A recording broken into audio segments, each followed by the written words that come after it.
People के वृक्ष को जल चढ़ाने से कौन सा पुण्य मिलता है, आइए जान लेते हैं एक नागिन के उद्धार की इस महान कथा के माध्यम से। समुद्र की गहराइयों में स्थित क्षीर सागर, वहां का दृश्य अत्यंत दिव्य और मनोहर था। क्षीर सागर में लहरों के बीच में शेषनाग की शैया पर भगवान विष्णु सुकून से विराजमान थे।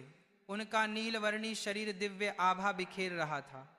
उनके समीप माता लक्ष्मी उनके चरण दबा रही थी। चारों ओर दिव्य प्रकाश था और वातावरण में शांत संगीत की ध्वनि गूंज रही थी।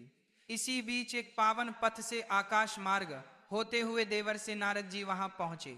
नारद जी के हाथ में उनका दिव्य वीणा था और मुख पर हल्की चिंता की रेखाएं थी। भगवान विष्णु ने नारद जी को देखा और मंद मुस्कान के साथ कहा, पधारो नारद, तुम्हारा स्वागत है। ऐसा प्रतीत होता है कि तुम कुछ व्यग्र हो, क्या बात है?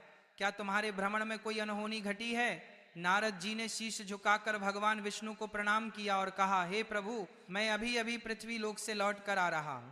पृथ्वी का भ्रमण करते हुए मैंने एक अत्यंत विचित्र दृश्य देखा। वहां कुछ लोग पीपल के वृक्ष को काटते हुए दिखे, जैसे उन्हें उसके महत्व का कोई ज्ञान ही ना हो। दूसरी ओर कुछ तपस्वी मुनि और साधक उस वृक्ष की पूजा कर रहे थे। वे उसकी परिक्रमा करते, उस पर जल अर्पित करते और मंत्रोच्चारण करते हुए भगवान विष्णु की स्तुति कर रहे थे। हे प्रभु, इस विरोधाभास को देखकर मेरे मन में जिज्ञासा उत्पन्न हुई। पीपल के वृक्ष का क्या रहस्य है? ये वृक्ष इतना पवित्र क्यों है कि कुछ लोग इसकी पूजा करते हैं और जिन्हें इसका ज्ञान नहीं है वे इसे काटने का पाप क्यों करते हैं?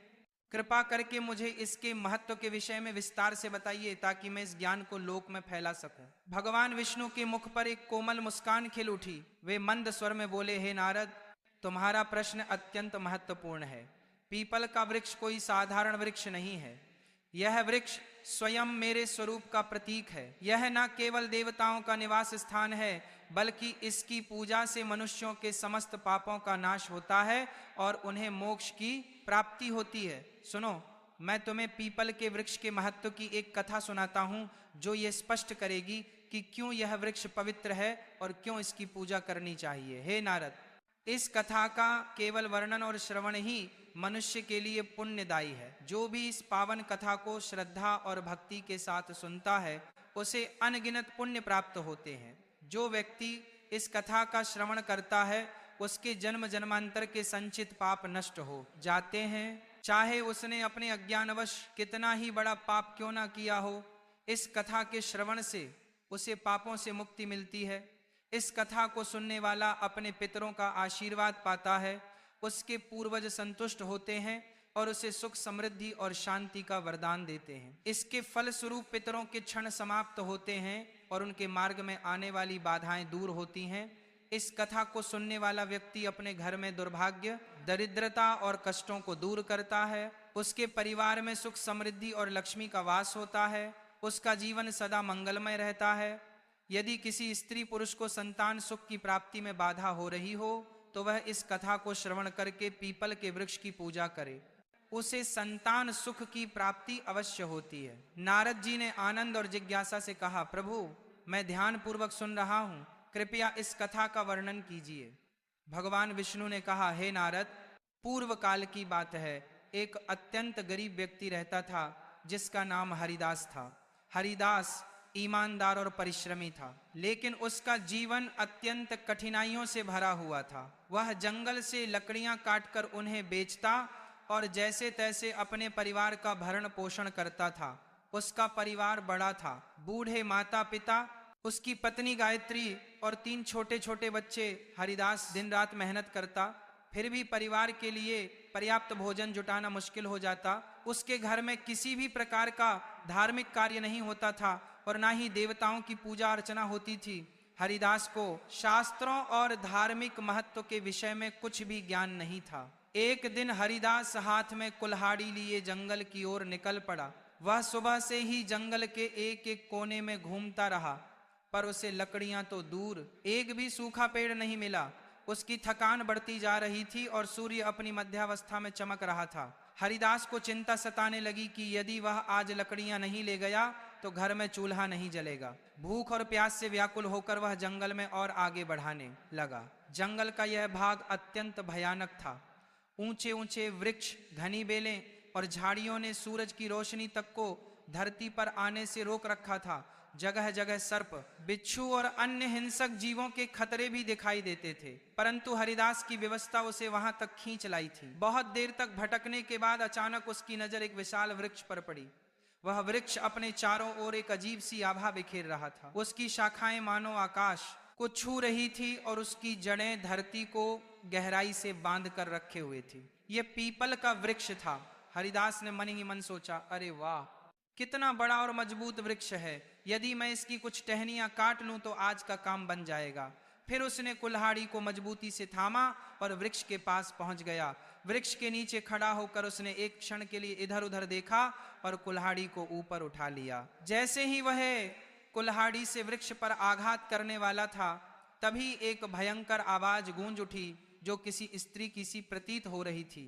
हे मनुष्य, ठहरो, तुम यह क्या अनर्थ करने जा रहे हो? हरिदास ने चौंक कर इधर उधर देखा, पर वहां कोई दिखाई नहीं दिया। अगले ही क्षण वृक्ष के तने के पास से एक भयानक काले रंग का सर्प प्रकट हुआ। उस सर्प की आंखें चमक रही थी, मानो उनमें अग्नि की ज्वाला जल रही हो। हरिदास भयभीत होकर पीछे हट गया। सर्प धीरे धीरे उसके सामने आकार लेने लगा। वह अब सर्प नहीं बल्कि एक सुंदर स्त्री का स्वरूप धारण कर चुका था। यह कोई साधारण स्त्री नहीं थी, बल्कि एक नाग कन्या थी। उसका चेहरा तेजस्वी था और उसकी आंखों में अपार रहस्य झलक रहा था। फिर नाग कन्या ने गंभीर स्वर में कहा, हे मनुष्य, तुम यह पवित्र पीपल का वृक्ष काटने जा रहे थे, क्या तुम्हें इसका ज्ञान नहीं कि पीपल के वृक्ष में देवताओं का वास होता है? इसे काटने से तुम्हें महान पाप लगेगा। हरिदास की सांसें तेज हो गईं। वह भयभीत होकर कांपते स्वर में बोला, हे देवी, आप कौन हैं और मुझे मनुष्य की वाणी में बात कैसे कर रही हैं? मैंने तो ऐसा कुछ कभी सुना भी नहीं था।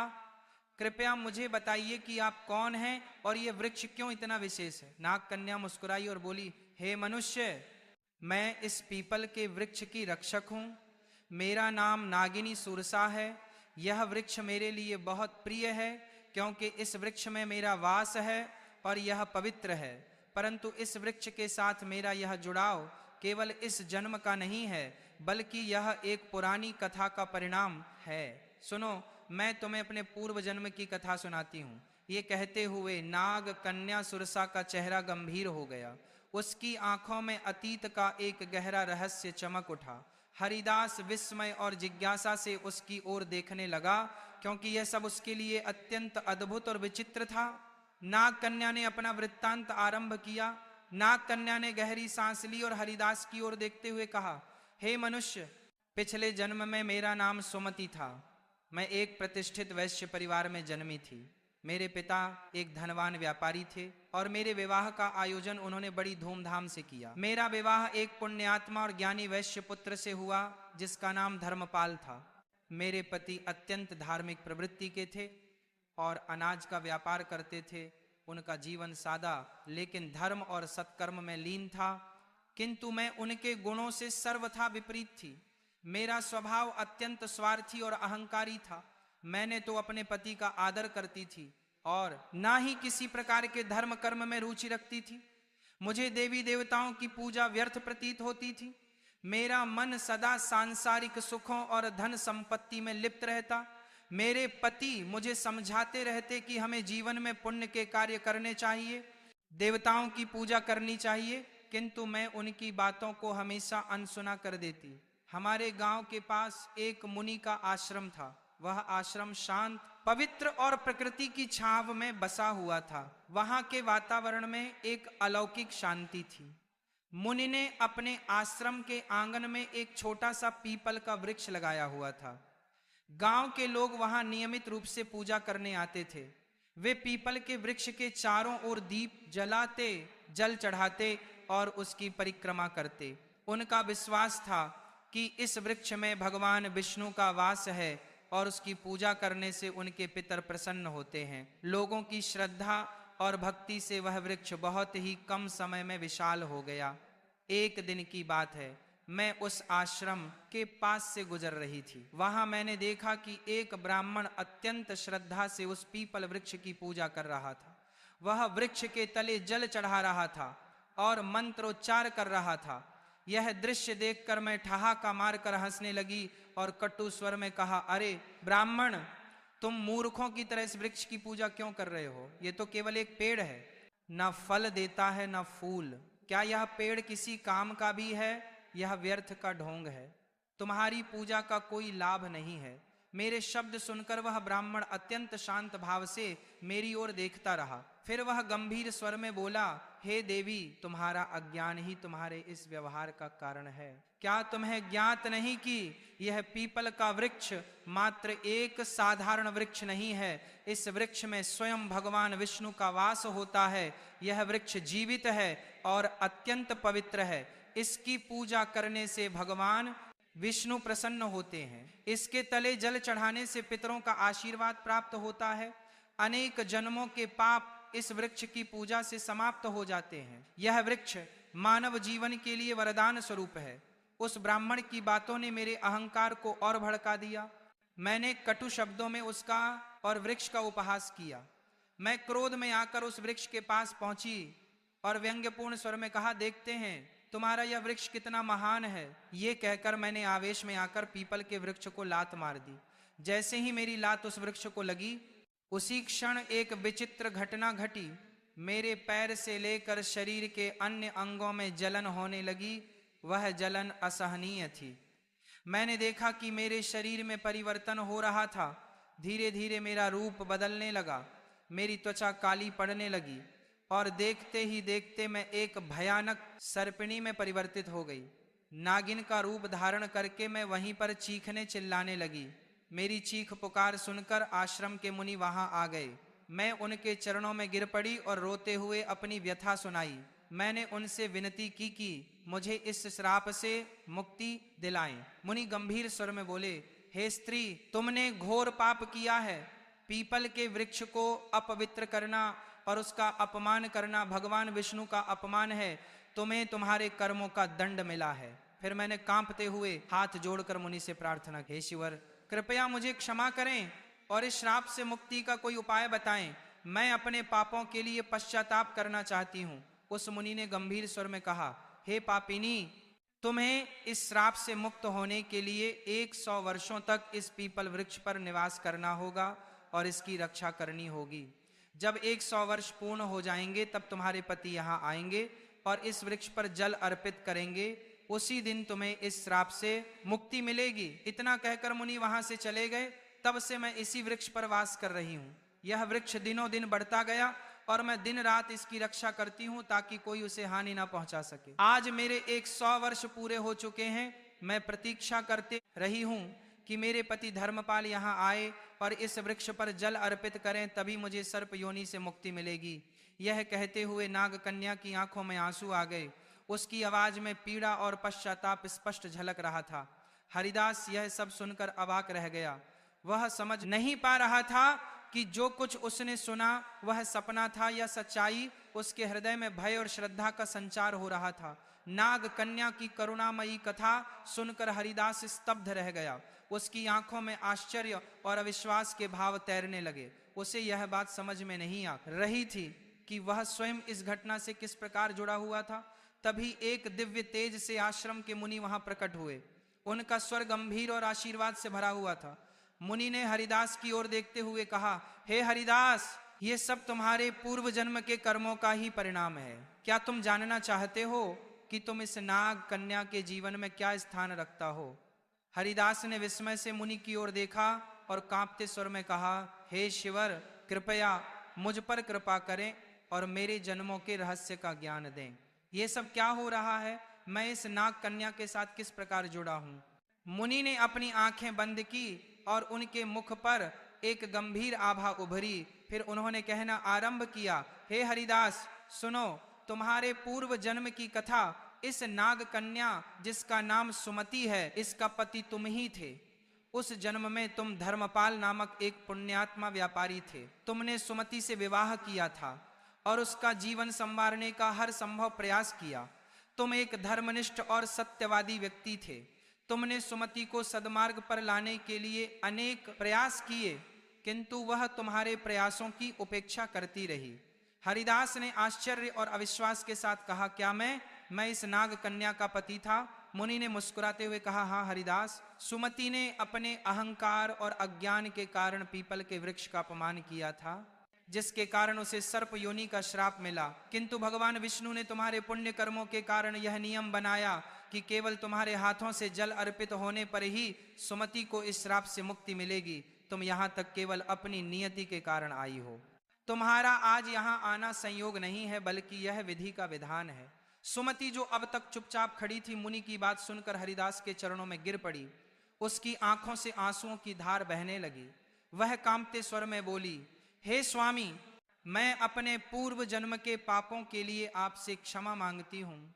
मेरे अहंकार और अज्ञान के कारण मैंने आपको दुख पहुंचाया और इस पीपल वृक्ष का अपमान किया, किंतु आज मैं आपसे एक बार फिर प्रार्थना करती हूँ, कृपया इस पवित्र वृक्ष पर जल अर्पित कर मुझे इस श्राप से मुक्त करें। हरिदास की आंखों में करुणा भर आई। उसने नाग कन्या के प्रति कोई क्रोध या घृणा नहीं दिखाई, बल्कि उसके हृदय में श्रद्धा और सहानुभूति का भाव जाग उठा। उसने मुनि की ओर देखा और कहा, हे शिवर, मुझे बताइए मैं इस पुण्य कार्य को कैसे पूरा करूं? मुनि ने हरिदास को पीपल वृक्ष के पास ले जाकर कहा, हे वत्स, इस वृक्ष पर श्रद्धा से जल अर्पित करो और भगवान विष्णु का स्मरण करो। इससे तुम्हारे पूर्व जन्म के बंधन समाप्त हो जाएंगे और सुमति को भी मुक्ति मिलेगी। हरिदास ने पास ही रखे कलश से जल भर वह पीपल वृक्ष के सामने खड़ा हुआ और अपने मन में भगवान विष्णु का ध्यान करते हुए जल अर्पित करने लगा। जैसे ही उसने जल की धार पीपल की जड़ों में चढ़ाई, एक अद्भुत घटना घटी। पीपल वृक्ष के नीचे एक दिव्य प्रकाश फैला और नाग कन्या का सर्प रूप धीरे धीरे नष्ट होने लगा। इस स्थान पर एक सुंदर तेजस्वी स्त्री प्रकट हुई। उसका चेहरा चमक रहा था, मानो वह स्वयं एक देवी हो। सुमति ने हाथ जोड़कर हरिदास और मुनि को प्रणाम किया। सुमति ने कहा, हे स्वामी, आपके पुण्य और भगवान विष्णु की कृपा से मुझे आज इस अभिशाप से मुक्ति मिली है। मैं आपके प्रति कृतज्ञ हूँ। आपने न केवल मेरे पापों का प्रायश्चित करवाया, बल्कि मुझे मोक्ष के मार्ग पर ले आए। मुनि ने आशीर्वाद देते हुए कहा, हे सुमति, अब तुम स्वर्गलोक को प्रस्थान करो। तुम्हारे इस श्राप का अंत हो चुका है। भगवान विष्णु तुम्हें आशीर्वाद दें। सुमति ने एक बार फिर पीपल वृक्ष की परिक्रमा की और वहां से दिव्य प्रकाश के साथ स्वर्गलोक को प्रस्थान कर गई। इस घटना के बाद हरिदास के जीवन में बड़ा परिवर्तन आया। उसने पीपल वृक्ष की महिमा को समझा और प्रतिदिन उसका पूजन करने लगा। उसने अपने परिवार को भी धर्म के मार्ग पर चलने की प्रेरणा दी। वह जान गया कि पवित्र वृक्षों का सम्मान और देवताओं का स्मरण जीवन को सफल बनाता है। भगवान विष्णु ने पीपल वृक्ष के महत्व की कथा समाप्त की। उनके मुख पर करुणा और दिव्यता का तेज झलक रहा था। देवर्षि नारद जी अत्यंत भाव विभोर होकर बैठे थे। उन्होंने भगवान विष्णु की स्तुति करते हुए कहा, हे प्रभु, आपने पीपल वृक्ष की महिमा और यह कथा सुनाकर मेरी जिज्ञासा को शांत किया। मैं धन्य हो गया। इस कथा से यह स्पष्ट हुआ कि मनुष्य अपने अज्ञान और अहंकार के कारण ही पाप के मार्ग पर चलता है, किंतु आपकी कृपा से ही उसका उद्धार संभव है। यह वृक्ष न केवल पवित्र है, बल्कि स्वयं आपका दिव्य स्वरूप है। भगवान विष्णु मुस्कुराते हुए बोले, हे नारद, यह सत्य है। पीपल का वृक्ष सृष्टि का जीवन है। इसकी जड़ में मैं स्वयं निवास करता हूँ। तने में भगवान शिव का वास है और शाखाओं में ब्रह्मा का। इस वृक्ष की पूजा करने से मनुष्य त्रिदेवों का आशीर्वाद प्राप्त करता है। जो भी इस कथा को श्रद्धा से सुनेगा, सुनाएगा अथवा पीपल के वृक्ष की पूजा करेगा, उसे मेरे परम धाम की प्राप्ति होगी। उसके समस्त पापों का नाश होगा और उसे जीवन में सुख, शांति तथा परलोक में मोक्ष का आशीर्वाद मिलेगा। नारद जी ने कहा, हे प्रभु, मैं अविलंब पृथ्वीलोक पर जाऊंगा और इस कथा का प्रचार करूंगा। मैं लोगों को यह बताऊंगा कि पीपल के वृक्ष का अपमान नहीं करना चाहिए। इसकी पूजा करके वे आपके सानिध्य को प्राप्त कर सकते हैं।